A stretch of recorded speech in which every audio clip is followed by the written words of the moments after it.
This episode is brought to you by Zeta Global. Do you know what it takes to transform marketing into a data-driven profit center? Are you able to align the C-suite around your AI vision and strategy? Zeta Global has the playbook to help you get started. Download Driving Growth in the AI Era today at zetacmo.ai/book. Again, that's zetacmo.ai/book. This podcast is brought to you by AudioHook, the leading independent audio DSP. AudioHook has direct publisher integrations into all major podcast and streaming radio platforms, providing 40% more inventory than what could be accessed in omnichannel DSPs. What's more, AudioBook has full transcripts on more than 90% of all podcast inventory, enabling advanced contextual targeting and brand suitability. AudioHook is so confident that in addition to CPM buys, they offer the industry's only pay-for-performance option, where brands can scale audio and podcasting with peace of mind knowing they are only paying for outcomes. Visit audiohook.com to learn more. That's audiohook.com.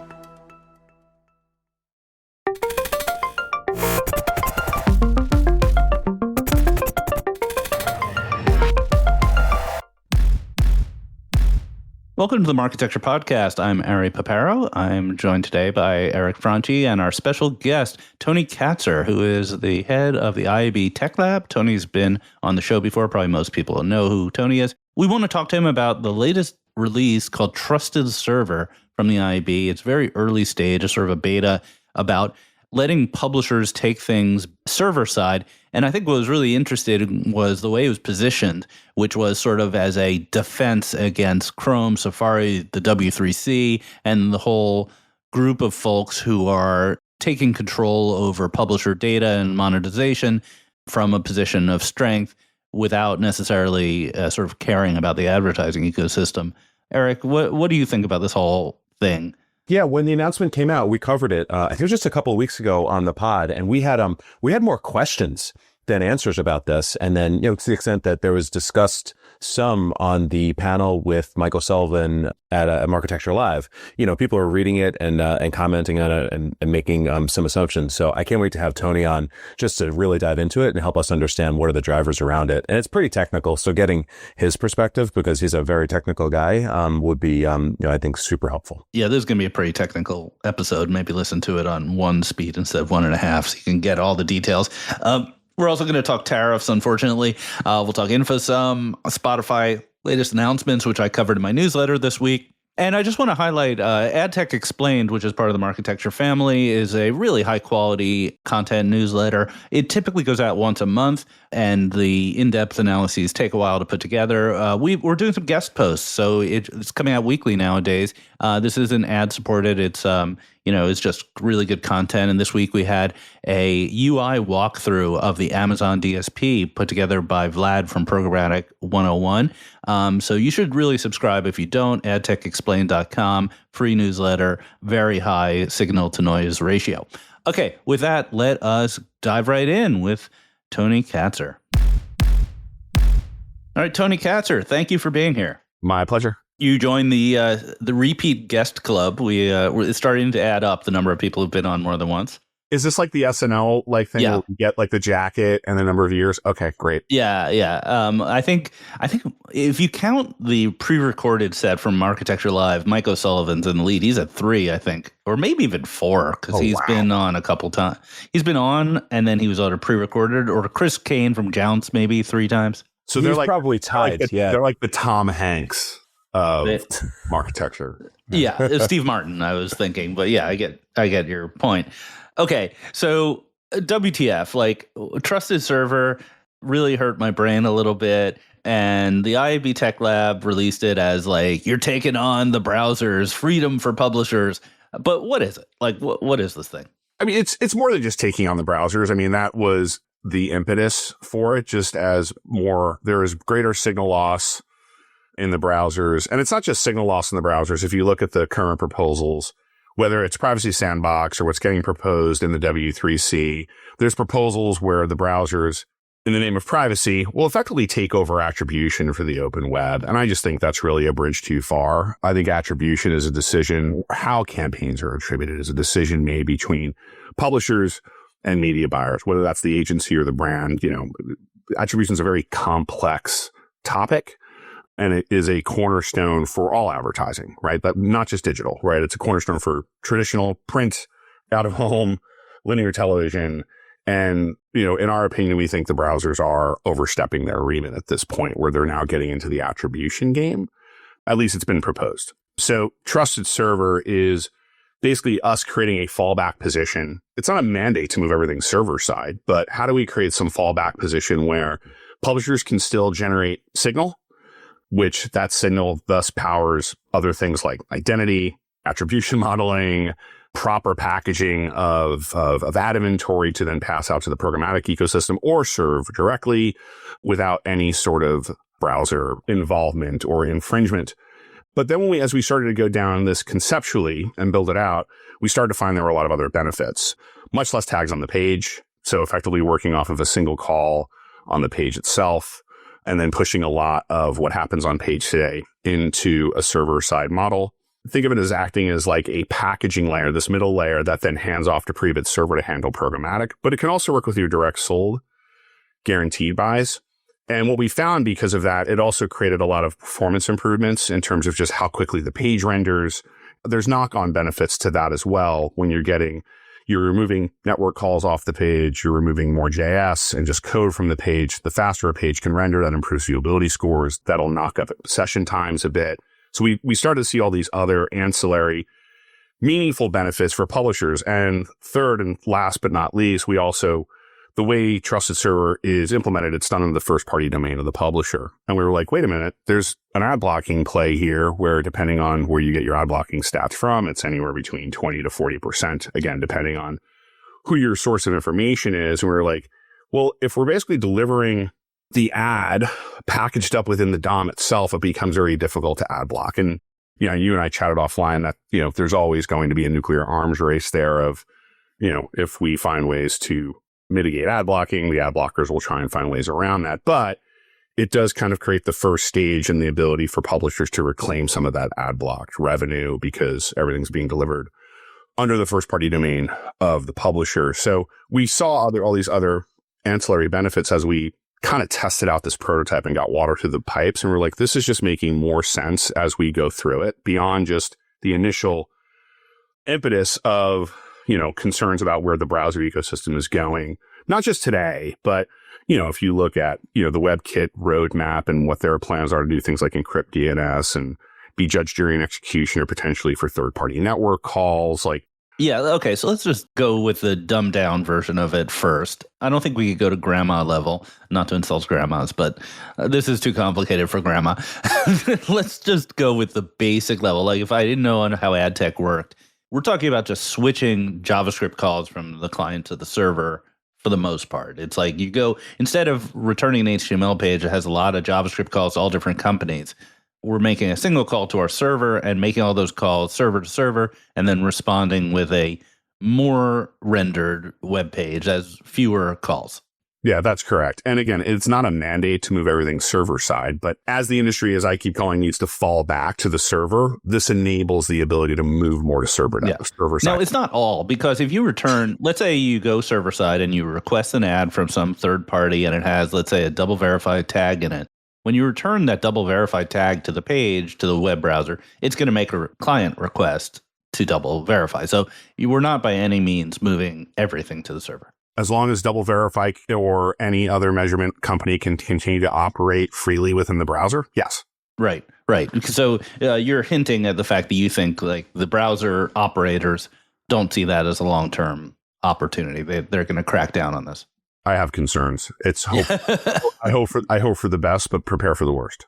So what is the current state of things? So we've got, the sandbox proposals, which are not fully available, where the browser in the sandbox, in the Chrome sandbox, would be doing some attribution. Apple has some sort of limited like app to web and web to app attribution. Do you think that that's important part of the roadmaps of these browser companies to do like some sort of PET technology for attribution? Absolutely. I think it's core to some of the browsers thinking around privacy. And it's not just those browsers. There's also conversations in the W3C. There's the current PPA proposal within the W3C that all the browsers are discussing. So again, I think solving for attribution, because attribution requires data, typically requires some form of token or some form of identifier. And I think that is the vector that the browsers are focusing on in terms of their concerns around where there could be privacy violations or. So how does Trusted Server help attribution specifically? Like, can you give us an example of where the data from the publisher gets maintained? Sure. So right now, when the browser hits the edge, and Trusted Server can be deployed in your CDN edge, your cloud, owned and operated iron. If you're still, for those that are still doing that, what it's doing, it's taking the signal from the browser and what's packaging that up either into a first-party server-side cookie ID or some other synthetic identifier to basically tokenize that device. And effectively what it then does is passes that off. I think it's almost like a packaging layer for pre-bid server for programmatic. Because I think one of the things that's been asked of me by you and others is, isn't this just pre-bid server?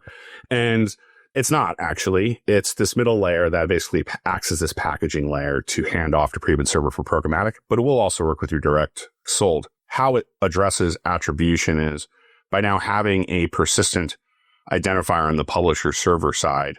When we actually render the impression or make the call for the actual ad impression on the server side, and we're not stitching it into the DOM yet. What we're doing is the URL is being rewritten under first party, and then the page still goes to the consumer, but then the ad call is a first party ad call to the edge. Where we see that there can be still enough telemetry either on the client side. Again, there's nothing preventing you running from client side scripts as long as the browser is still supporting those. But if not, you could also then actually have calls running from the server side where once the impression is actually called for in the server side, and eventually if we start looking at a stitching mechanism, that's where we can say, okay, the impression itself ran, there is, I think, some assumption that the user has seen it. And then you are on the path to solving for attribution from a server side perspective. Still fleshing out some of the details there. It is a prototype, but that's the theory. Yeah, it seems to me like IP addresses is a big part of this, because the proposals to obfuscate IP addresses almost always have this problem, which is that they want to eliminate IP addresses for advertising and tracking, but if they do that, they'll screw up anti-fraud and a bunch of other stuff that relies on it. So by going server side, you're taking that tool out of the hands of the browsers. They can't differentiate who gets the IP and who doesn't. They have to more broadly pass the IP. Is that sort of the jujitsu here? That is part of the jujitsu here. Yes, correct. Also, this week, I know it's not on our agenda, but maybe you heard about it. Apple Safari actually adopted a more permissive third-party cookie policy. Yeah, their chips update.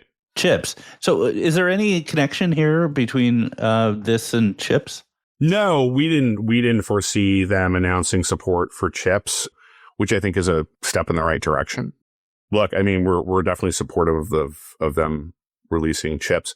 Look, the best thing that could happen is that the browser ecosystem, frankly, comes to their senses and allows publishers to have the appropriate amount of signal in order to maintain an addressable open web, and no one needs a trusted server. That would be a great outcome. That would be a fantastic outcome. So if Chrome is spun out, is the IB going to make a bid for it? Oh, I have no idea. Mr. Katsur, the CEO of the new Chrome. I don't know if Tech Lab has the pockets to make the bid for it. That would be one hell of an auction. I mean, if Levin could bid on TikTok, why can't you? You just need a Vegas hotel owner. We could pass the hat across the industry and say, does the industry want to own the largest consumer browser? Okay, so let's talk a little bit about some criticisms of this. Sure. This initiative. So the first one you already talked about, which is it seems very duplicative of pre-bid because many publishers already do pre-bid on the server side. So I know what you just said. Well, it's a layer ahead of pre-bid, but isn't it to some extent heading in the same direction? No, well, look, pre-bid server is much more mature than any. I mean, again, we're at prototype phase. The trusted server doesn't manage any of the programmatic interactions, right? So it doesn't manage any of the bid request response flow. And my understanding also is I'm not aware of pre-bid server This is a naive question. I also don't know if it works for direct sold guaranteed, where trusted server interacts with your ad server. So works with Equative today. We did a lot of our testing with the folks at Equative. Thank you, Equative.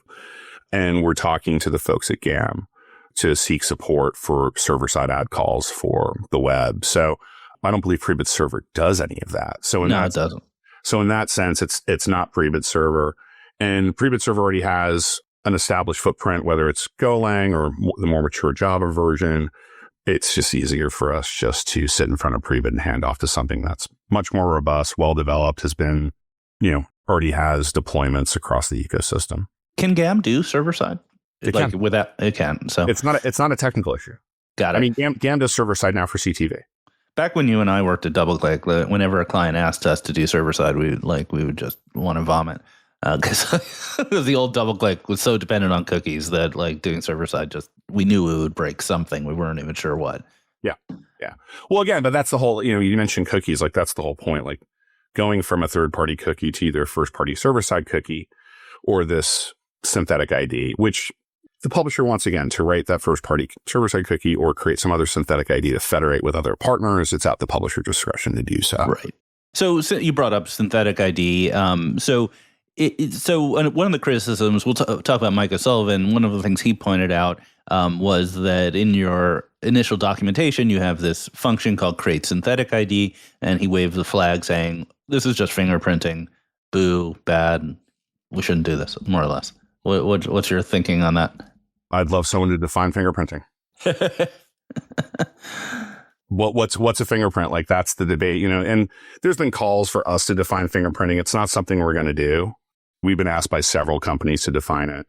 We have no interest in defining it, and nor is there any law anywhere across the globe that basically regulates fingerprinting or says fingerprinting is illegal. Are we taking signal and binding that to some identifier, again, whether it's a first-party server-side cookie or some proprietary synthetic ID that the publisher themselves wants to mint? Yes, absolutely. Are we doing it within the confines of local privacy law? 100%. I mean, I think the current state of fingerprinting is that you're right, it's not illegal, but it would, under, say, GDPR, it would require the same level of consent as a cookie.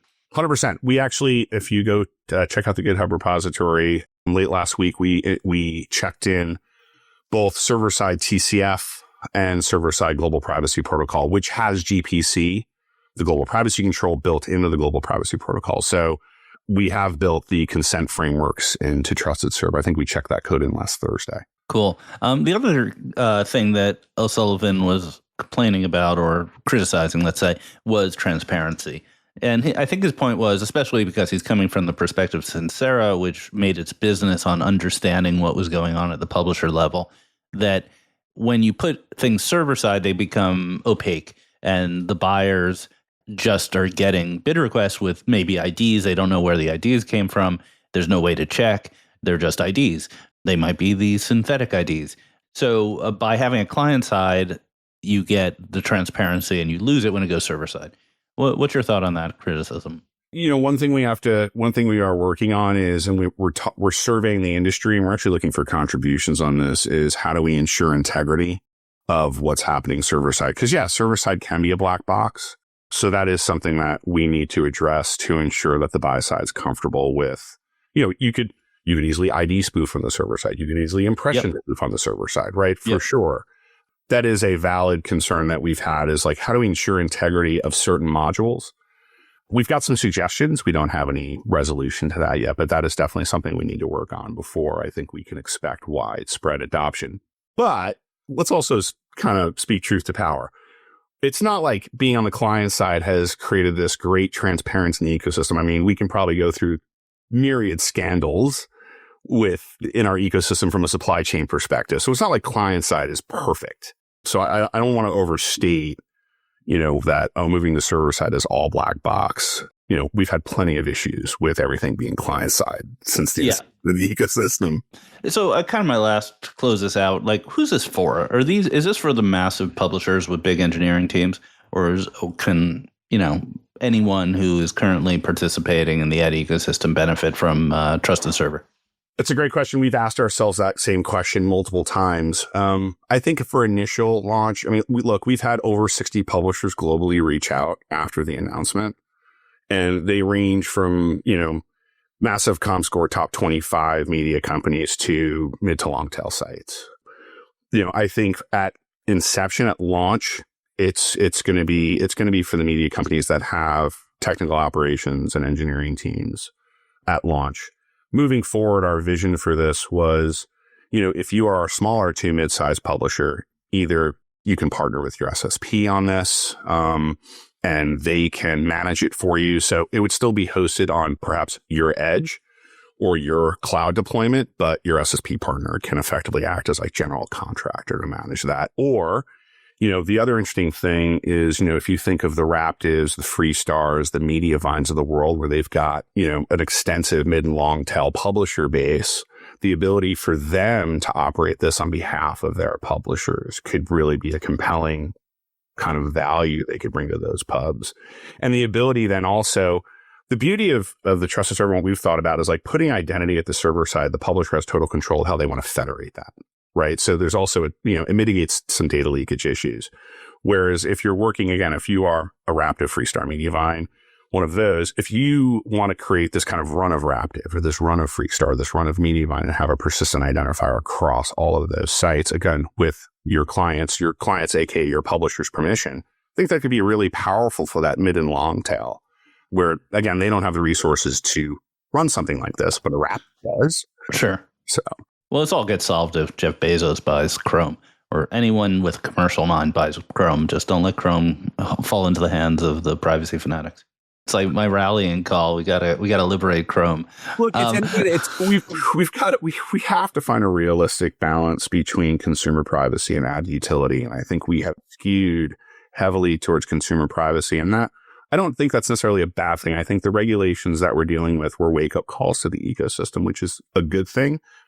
I think we have over-indexed, resulting in sacrificing advertising utility. And look, the open web's not in a great state right now.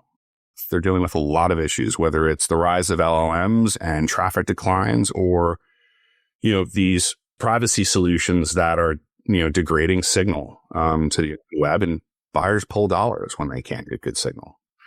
This is a mechanism to create that fallback solution for media companies. Sounds great. All right. So how do people get involved? Just download Trusted Server and start fooling around with it? You can go to the IB Tech Lab and just go to the Trusted Server. It's right on the homepage, the Trusted Server link. You can't miss it. It's a big graphic on the homepage. And you can either, it'll take you over to the Trusted Server, and you can read the GitHub, and you can also drop us an email. Any publishers that are interested, reach out to me, reach out to the Tech Lab, and we'll get you on the task force. Awesome. Okay. We'll be back in a moment with the refresh news of the week. This podcast is brought to you by Innovid. Folks, we have our answer. There's been a lot of speculation about what the combination of Flash Talking and Innovid would be called. Flashavid? InnoFlash? We've got our answer at Marketecture Live, and it's Innovid. But not just any Innovid, it's a new Innovid. Innovation, intelligence, independence, the eyes have it. Check out new.innovid.com to learn more about how they're merging their ad tech stacks and shaking up the industry. That's new.innovid.com. And as ever, this ad could have been an email. All right, everybody, and we're back. Welcome to the refresh. So we've got a couple of cool things to talk about this week. So we'll touch on the WPP acquisition of InfoSum, which was last week, but we missed it with our recording.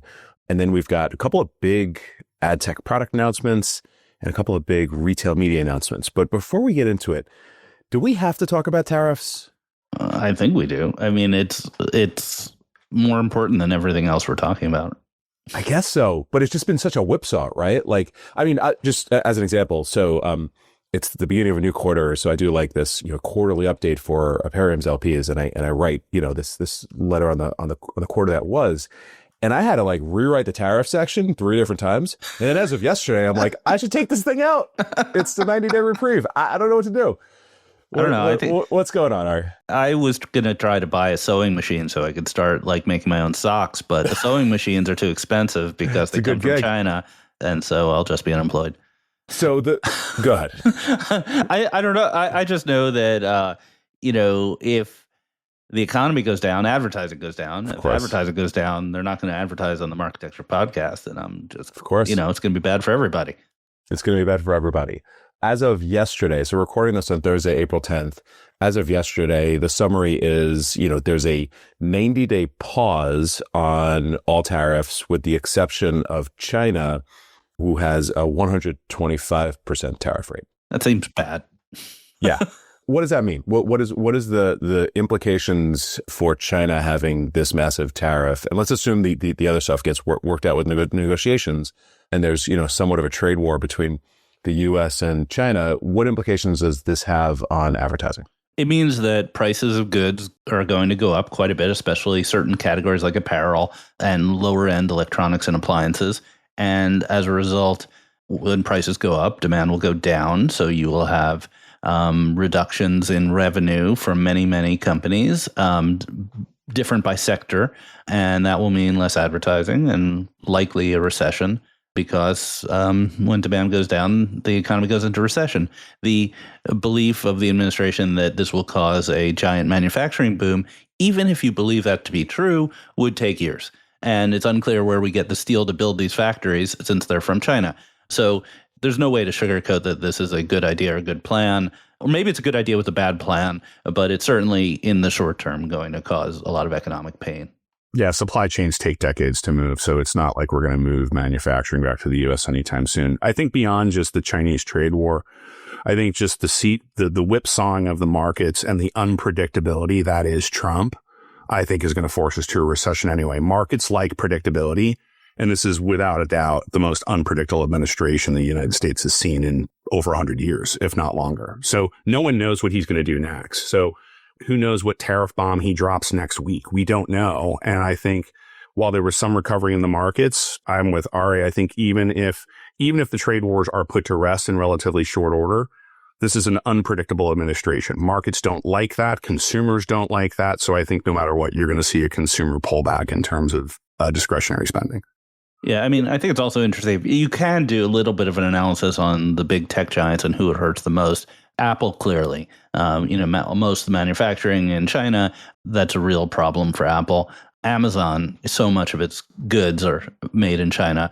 Maybe that shifts a bit because a lot of it are knockoff goods and things like that. So maybe it shifts, but it's really bad. I think the one winner from this week is automotive, because they were really going to get devastated by Canada and Mexico tariffs, and relieving the pressure on that probably helps them quite a bit versus the outlook from earlier this week.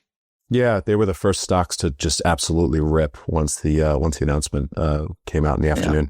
I think the other thing to note is, like, this is not a perception issue. So people are trying to spin it as like Wall Street's panicking or the news media is doing this and that. This is a reality issue where real businesses are changing their real plans, not on perception, but on numbers and facts. And it's very hard to hide from that. We've covered the de minimis tariff exception previously. So looks like that one is real and it's going away, and it's, going to be squarely affecting Temu and Shein. Yeah. Yeah. Which then has a follow-on effect of nuking Meta. Does it? Meta gets literally billions of dollars in advertising dollars from those companies. Our friend Eric Sufer did an interesting analysis which showed he called it the trade deficit, which is how much more money does Meta make from APAC advertisers versus having time spent from APAC consumers. And he came up with a number of $12.2 billion a year in revenue. Is their APAC trade deficit for Meta? Not clear how much of that is China, but a lot. The other side of this, and we've talked about this before when we discussed de minimis, is if that goes away with Meta specifically having like millions of advertisers at this point, is there just demand that makes it up? Right. And also those companies in particular are moving warehouses to the U.S. So they can ship these, like a normal importer, and pay tariffs on bulk goods and then distribute the small dollar items to consumers. But of course, the price will go up. All right. Let's move on. Hopefully we don't talk about tariffs every single week from here. M&A news. WPP acquires InfoSum. Quick question to you guys before we get into the details. Were you surprised or not surprised? I would say I wasn't surprised. I mean, I think there was, with Brian leaving, I mean, there was always a clear affection for the company and their capabilities. Also a company he's deeply familiar with. So who better to diligence it, right? He knows the inner workings of the company better than anyone. And I think this speaks to me of the need for holding companies to have greater control of data assets on behalf of their clients, right? As we move to a more privacy-centric world, first-party data is the new oil. And that's not just on the sell side, that's also on the buy side. So I think the ability to manage that and sync that in a privacy-first fashion with media partners, I think it's a powerful capability for holdcos to own. Makes sense. All right, what was your take? Were you surprised about this? Well, I'd kind of separate it into two parts. First is whether the holdco should have been the buyer, and second was whether the clean room exits were where we thought they would be. And so holdco is the buyer. I think that speaks to the commodification of the technology. They're not buying this so that they can become a leader in clean rooms, right? They're basically get the talent and some tech and make it available to their customers. So that lends itself to the second question, which is like, what is the situation with clean rooms as a category? We're about a year out of Habu getting acquired by LiveRamp, which was probably the high point for the category.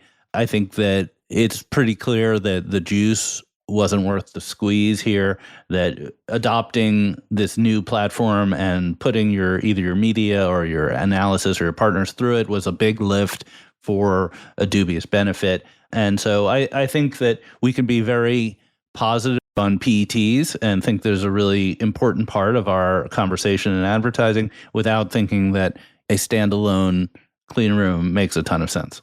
Moving on.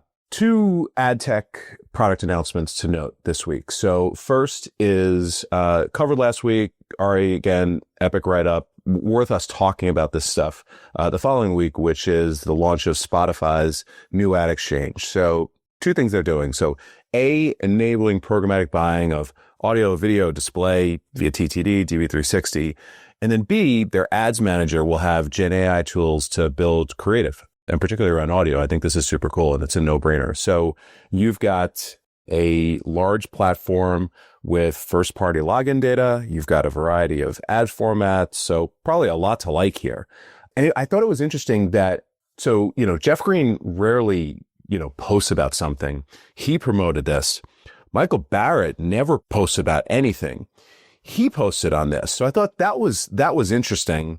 And then also this whole idea of audio, right? Like, does it feel a bit forced to you in, trying to make digital audio a thing? And despite the fact that we're on a podcast and, this is a successful podcast business, it's like, it seems like a market that is, still kind of chugging along and waiting to be disrupted, or transformed by digital.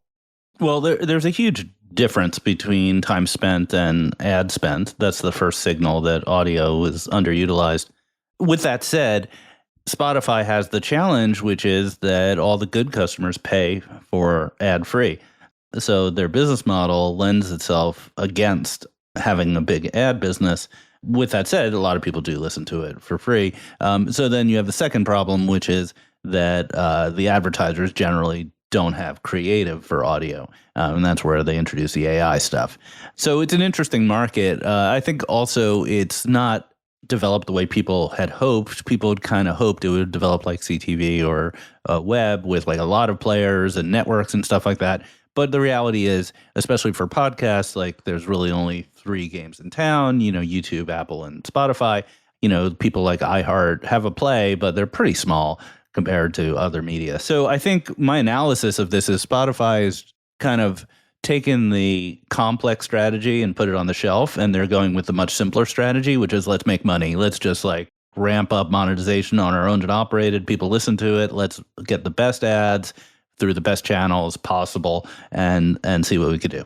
It's a first launch. I also think what's interesting about the AI generated audio creative, there could be an SMB play here, right? Because a lot of SMBs don't necessarily have the audio creative. So great, we can create the actual audio ad for you. And if you look at radio, the precursor to digital audio, like the bulk of that advertising is local advertising. And let's not underestimate the billions of dollars that are spent by small business owners in the US every year on radio spots. So that's something that they could certainly chip away at. I think that's why the audio AI capability is there. for those who do not know, like terrestrial radio stations had production teams. So the way those local advertisers get on local radios, they produce the ads for you with all the Foley noises and the corny jokes and stuff like that. I pulled some stats just to illustrate how this is still such a traditional market. So the audio ad market in the US or globally, I'm sorry, is going to be a $40 billion market this year. Traditional is 28.5 billion of that. This might be the only channel that's still got that, kind of discrepancy between traditional and digital. And then US is a big part of that. US is 20 billion of the 40 billion.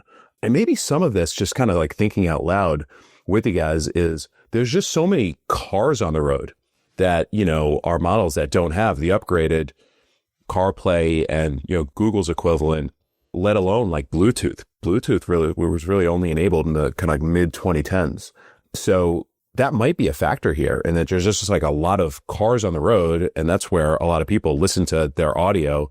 And it just might be like a chug along type of upgrade cycle and not too much that Spotify and partners can do to really pull it forward into the future. I don't know. We have a brief window between when people listen to digital radio in their car and when the car goes self-driving so they could watch digital video. So the audio people need to pop into that 2 or 3 year window and make as much money as possible. I think Tony's point is right on, though. This could be the way that the SMBs end up, kind of grabbing onto digital. Cool stuff. Let's talk about TTD. So TTD had a big announcement. Are they paying for the distribution of the tvOS Ventura, or are they giving it away and running it at break even? How did you interpret this one, Ari? Well, it wasn't an announcement. It was a scoop by Adweek. Adweek basically said that the OEMs are going to keep the bulk of the ad revenue from their devices. So you use the Trade Desk's Ventura operating system, and you're going to get a whole bunch of ad revenue that you don't get currently because it enforces UID2 on all the apps. It's unclear exactly how this would work. Would Trade Desk then pay them back for all of the spend they make or something? But effectively, it's putting a finger on the scale and putting most of the revenue towards the OEMs. When this first came out, when Ventura first came out, I wrote an article kind of estimating how much money was available to the OEMs from each install. I had thought that Trade Desk would probably do upfront payments or some kind. So I'm not really surprised by this news. We still don't have any news of any OEMs who are moving forward with it, though. It read to me that they were going to share the lion's share of the revenue made from any OEM partnership. There was nothing that I read there that indicated any sort of upfront or guaranteed revenue. Look, I think game on. Let's see if an OEM bites. I mean, it's not traditionally how the OS vendors get on a set, right? I mean, they usually pay to play, like this. They, either to get on the set, and they even pay even more to get on your remote. So it's a non-traditional approach. We'll see if an OEM bites. There's actually a more interesting story about Ventura that has not been reported, which is that the Ventura contract with app creators requires them to use UID2. So if they're not budging on that, if that really is a requirement to be on this operating system, then they're selling an operating system without YouTube and Netflix. Which is a little bit difficult. I'm not really clear what OEMs are going to adopt an operating system that is incompatible with Netflix and YouTube. Oh, that's that's DOA basically. You said it, not me. Wow, that's a tough road to haul. That's I've heard this. It's one of those things where I've heard it from a reliable source, but I haven't been able to kind of double check and turn it into news I can stand behind. But it's an interesting way to think about this problem. Okay, let's look at it from another perspective.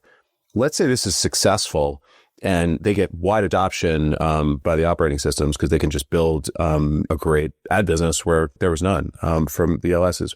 What do you think TTD does over time?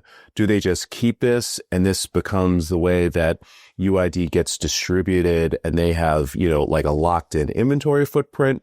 Or do you think at some point they start to change the economic model because they're there and they now, have some entrenched technology? What do you think the long-term play is here? Well, long term, you'd expect them to get more negotiating power against the TV OEMs because the OEMs are sort of interchangeable and in a very competitive market.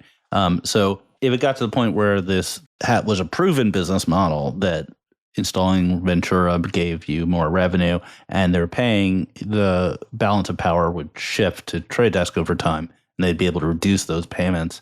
They obviously have to pay more because they're trying to disrupt the industry. Makes sense. Okay, we'll keep an eye on it. One more product thing I thought was interesting we should touch on before we talk about some of the things happening in retail media. So if you guys saw this announcement from Disney a couple of days ago that they are they're making live sports and entertainment biddable, and then they're also enabling dynamic insertion for ads in live events on Disney Plus. I think this is great. You know, like everybody talks about the best of TV being live sports, live entertainment, you know, that's not available programmatically at scale. I think this is super cool. Did you check this one out? I did not. I know I'm interested in Tony's point of view because the Tech Lab has been doing work on how to make live events biddable because it's kind of a pretty complicated problem. Right. No, I think it's exciting what Disney's doing. And look, this is where it's all headed, right? You know, live events, you know, primarily sports is going to go to the streamers over the next 10 years. And I think Disney making kind of a bold push in this is exciting. The challenge you run into is scaling live events, right? So the RTB protocol, it's, think of it as, it's this meta protocol that basically sits on top of HTTP, generates a lot of WAN, basically these big WAN calls. You do run into scaling challenges with just the spiky nature of live events. So we are working on updates to the protocol and also some signaling around audience sizes that sits outside of RTB, but supply can signal to demand like this is my audience profile and how it's spiking. So potentially the demand side can scale with those spikes. So I think that's going to be the biggest challenge is how do you scale the spiky nature of just live event traffic, whether there's a touchdown or a home run or, someone wins the tennis match and you have this massive surge of audience. Like that's the challenge inherently built into these big WAN calls. Now something we haven't shared wide, which I guess would be an architecture exclusive. Hey now. We're looking at some re-architecture of how we approach RTB and moving perhaps to some containerized approach. And it's not just about moving sell side and demand side RTB players into containered models, but if you can get those to operate within the same data center, cloud, edge infrastructure, now you're able to make RTB calls effectively over the data center or cloud local backplane. And now you don't have to make RTB calls over HTTP, which again, socket connections have to remain open. File descriptors are locked up as you're waiting for these 400 millisecond kind of request response timelines, which sounds quick, but not when you've got massively scaled live events. You can move that to something like gRPC, which now you're looking at 10 to 20 millisecond request response times over that local backplane. So we're looking at something more deeper. So we are working on things at the RTB protocol level and some audience signaling levels. So demand side can anticipate scaling up and scaling down when there's a surge in audience, but we're also looking at just fundamentally the architecture of how RTB is deployed and therefore the communication protocols it can leverage that would be more efficient than today. So we haven't announced this really wide and large to the market. So Eric, this is some architecture exclusive. We call it containerized RTB. And that's something that we just put together the task force on that. You're going to hear a lot more about this, I think, over the next probably 3 months. Eric, I'm really interested in hearing your point of view on gRPC. I have no comment on gRPC. I do want to make one sort of strategic question about live events, which is the business model that developed RTB was largely around this assumption of sort of infinite supply and users moving around many websites and their identity being a key thing. And it feels like RTB is sort of inappropriate for watching a 2-hour sporting event where every single request is the exact same user and the exact same cookie. If you look at how those events are monetized on linear, there's a very limited number of advertisers. Like you see State Farm ads 10 times during the same football game. It's not meant for spot buying. So I kind of wonder if we're trying to put a round peg in a square hole here. I do question the business of RTB in live events, right? Historically, these have been sold on big sponsorship deals. Like you're going to sponsor the Super Bowl, you're going to sponsor the World Cup, right? I just wonder how much inventory, or I think to your point, like how much inventory would really be available for a spot buy. Yeah. And how repetitive it would be. Yeah, no, I actually have an answer for this one. And coincidentally, it involves the World Cup. So yesterday, one of our portfolio companies at Imperium, Transmit, who does like some pretty amazing stuff, they announced that FIFA was using their tech for, I think it's the Club World Cup in 25 and the World Cup in 26. For their fast channel. So apparently FIFA has a fast channel, and the audiences are enormous for this stuff, obviously. So what Transmit enables, and what I think FIFA is going to be doing, is they will surely, kind of be pre-selling all of the, traditional ads in the usual way, but, they look for moments where they can have a pre-loaded ad based on all of the possible scenarios that can go on with a game. And when there's an interesting moment with like high engagement, high attention, they insert a new type of ad format. So there's a number of different ways you can do this. The canonical one is like picture in picture, where, you shrink down the content and you have, some sort of pre-templated ad that happens. But FIFA's going along this, which I think is super interesting. And again, I think that's the answer to how you make this stuff work in a digital world. There's, a bunch of data that gets used to scenario plan. What if Messi scores a goal? What if someone else scores a goal? And have that ready to fire. Like trigger-based targeting, which frankly we've been doing forever. So the brand itself doesn't necessarily change, but it sounds like what you're talking about would be creative optimization in the moment powered by RTB, because that's where you need the real-time call, and you need some signal that there was just a goal scored, and that's where you could leverage. I guess you could leverage RTB for that.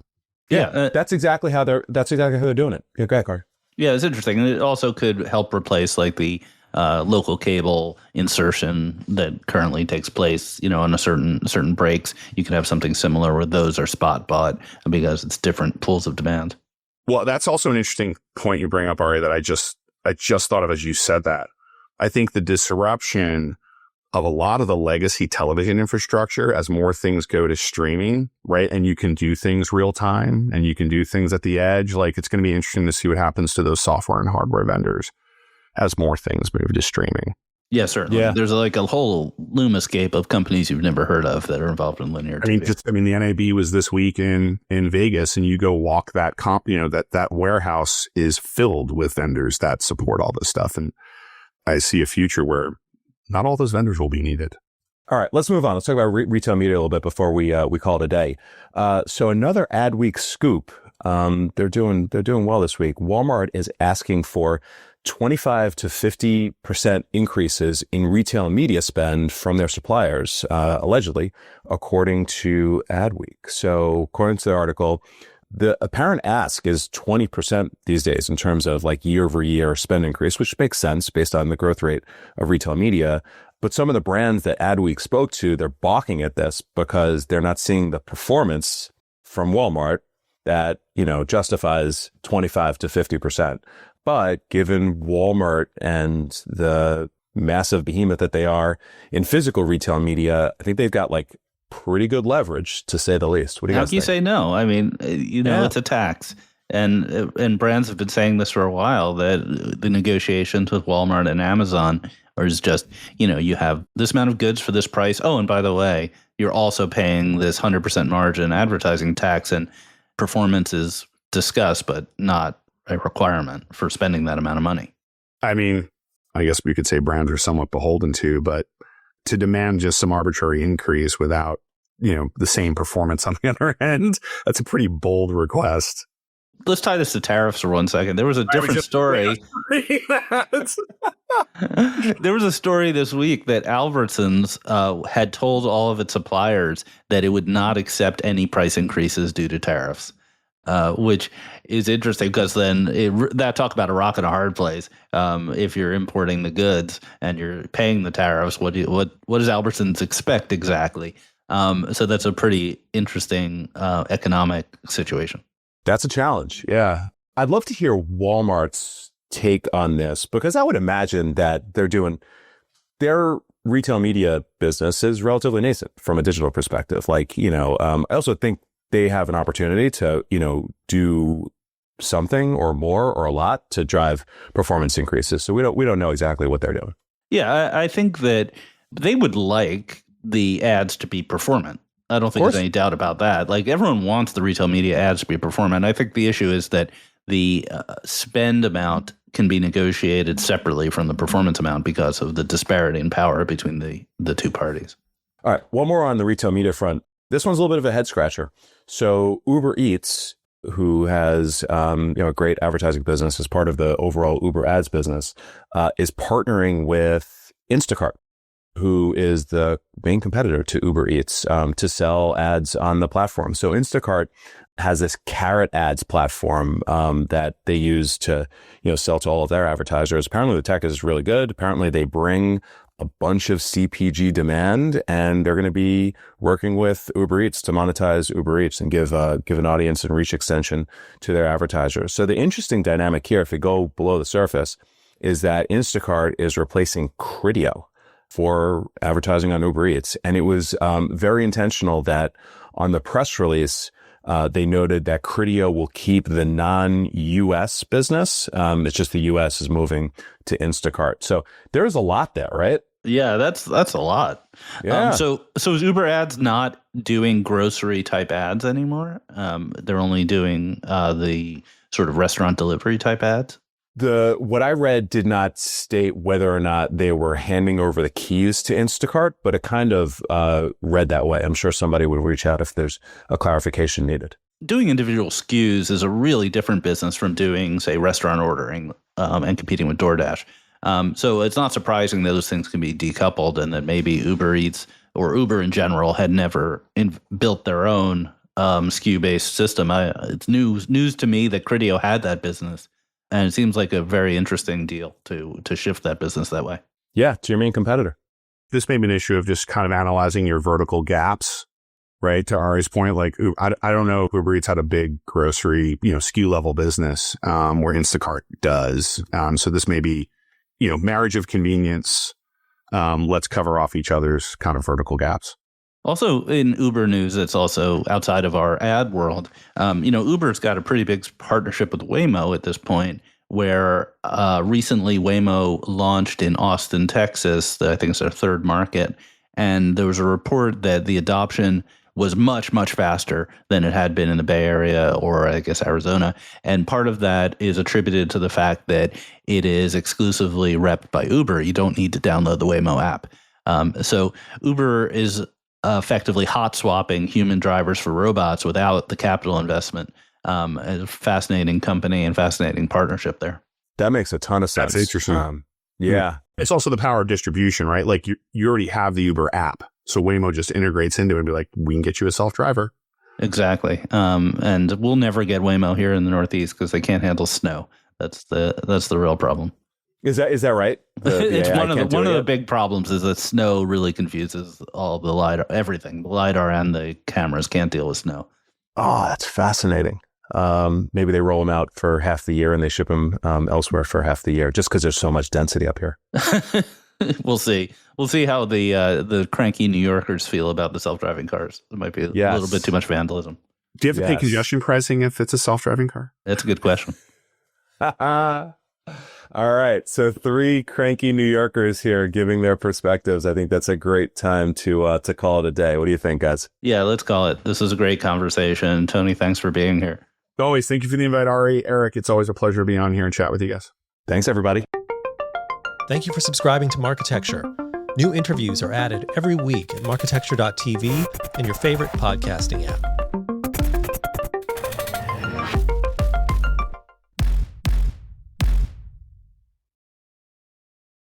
Thank you for listening to the Marketecture podcast. New episodes come out every Friday, and an insightful vendor interview is published each Monday. You can subscribe to our library of hundreds of executive interviews at marketecture.tv. You can also sign up for free for our weekly newsletter with my original strategic insights on the week's news at news.marketecture.tv. And if you're feeling social, we operate a vibrant Slack community that you can apply to join at adtechgod.com.